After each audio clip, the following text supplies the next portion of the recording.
Welcome back, everybody. On this episode, we are going to do our very first review, and that bottle we're going to be reviewing is the New Riff Red Turkey Wheat. Stick around, and we're going to get right to that.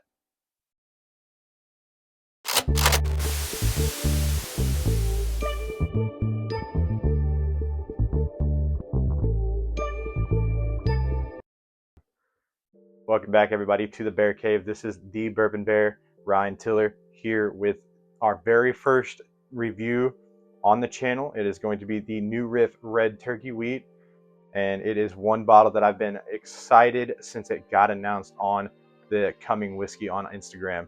I love New Riff. I love some wheat. And you know, the wild turkey fan in me saw red turkey, even though it has nothing to do with wild turkey or anything to do with that. It's just a type of grain. And getting into it, per the New Riff Distilling website, red turkey wheat is a 19th century grain. Red turkey wheat brings a soft, sweet profile to this wheated bourbon that was originally released in 2021. It's been 4 years since New Riff has done this release. Heavily sought after when it was first initially a limited release back in 2021. A lot of people wanted it kind of like a yearly release, and it's been asked for a little bit, and they finally brought it back out. I'm not sure how stable it's going to be continuously released, but I know that this year they did release quite a bit out into the wild. So getting into the mash bill here in just a second, but first I do want to take the time to say, please give the channel a like, follow, subscribe, hit that notification bell, and definitely leave a comment in the comment box if you've tried this yet. What's your take on it? We'll go through with my opinion in just a second. But going back into the mash bill, it is going to be a bottled in bond, so coming in at 100 proof on there. They do this without chill filtration, allowing for all the flavor to fully be in there. Something I do love on that. It looks like it is a 70% corn, 25% red turkey wheat, 5% malted barley, aged at least 5 years, and again, 100 proof on there on that bourbon. So we're gonna go ahead and grab the glass, get a little bit in there, and see what we come up with on the nose here. So stick around, we'll get that poured. All right, so going into it, we're gonna take a second here. I'm gonna let it sit in the glass. Looking at it, it's got a nice red tint, obviously from the red turkey wheat. It doesn't say red turkey wheat in there without being red, obviously. This bottle has been open for a little bit. I've been wanting to do a review on it, and obviously in one of my latest shorts, I asked, what do you guys want to see? The only comment I saw was of the red turkey wheat, so we're gonna go ahead and do it that way. The nose, definitely hitting some clove. Very baking spice friendly. It says on the nose notes on the website, it's saying dark fruits, but I'm getting a lot of citrus. When I looked further into this bottle and seeing if I wanted to buy it, that was one thing that hit me, was the clove and the citrus. I love that with wild turkey, so I definitely figured New Riff would come through with that. But yes, the clove and the baking spices up front on it. There's something. It's not dark fruit. It's not the citrus, but there's some kind of nuttiness that is there as well. It's very welcoming. And again, just the red coloring on there. It looks like there's a little bit of red food dye in there. As you can, let's get that a little closer there so you can see. The one thing I like to look at is see if there's any legs on here. It doesn't look too bad. With the non-chill filtration, it looks like the oils are still in there. So let's see how she tastes. Cheers.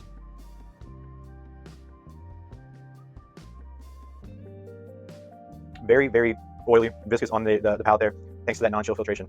And what that non-chill filtration means is it's not going to take out the oils and everything that are going to be in, say, like a standard Buffalo Trace or standard wild turkey. The chill filtration allows it to get in the bottle without the oils that are going to cause the bottle to not look like there's oil in the bottle. Sorry, I'm letting that settle on my palate for a second. It's got a very long lasting finish there. But the initial flavor that I got was the upfront citrus that I got on the nose. Very viscous oil from that oily mouthfeel, I should say, from that non-chill filtration. Very citrus friendly on that first sip. And I'm still trying to figure the nuttiness on the nose kind of transitioned to the same profile on the initial palate there. So I'm just trying to figure out. I'm trying to pinpoint what that flavor is. Let's go ahead and go for sip number 2 here and see how that is.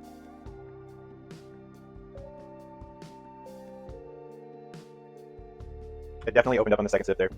kind of transitioning from a citrus more to that dark fruit note. I'm getting kind of a dark cherry. Not as extreme as something like a Russell's, but definitely there. And so the nuttiness I'm starting to pinpoint. It is kind of a praline. That's the note that I'm picking up on. Kind of like that mixed with like an almond maybe. Very dark.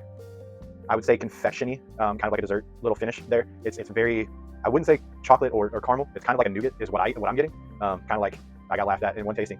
When you bite into a Snickers bar, it's not the flavor of the Snickers bar. It's kind of like the nougat from underneath the caramel. That's kind of what I'm getting on the finish there. It's very, very nice. And again, that viscosity on the mouthfeel is just, it's something that I love. I love when bourbons do the non-chill filtration.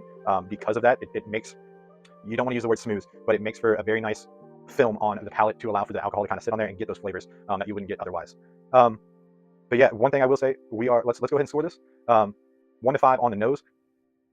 I'm gonna probably give it, let's go with the 3.2 on the nose. It's very middle of the road on the nose. With that being the citrus, it's hard to pinpoint the nuttiness on there for me. But the citrus, and there is that dark fruit that is there. It's very present now that I kind of have had that sip. The dark fruit is there. But I would say a 3.2 on the nose. For the taste, I'm gonna definitely try one more sip before I give a final on the first initial palate taste, and then I'm going to give 1 to 5 on the finish as well.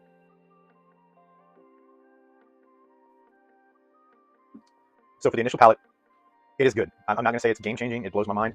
It's really, really good. And with that, I'm going to give it a 3.5 on the palate.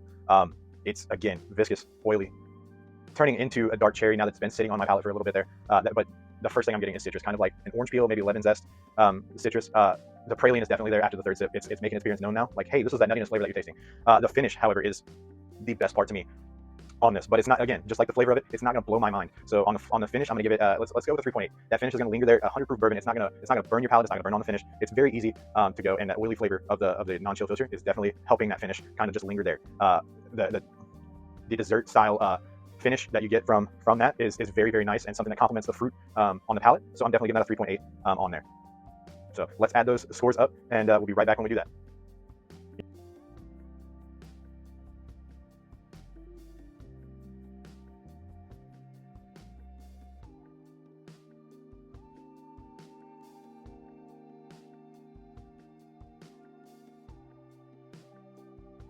One.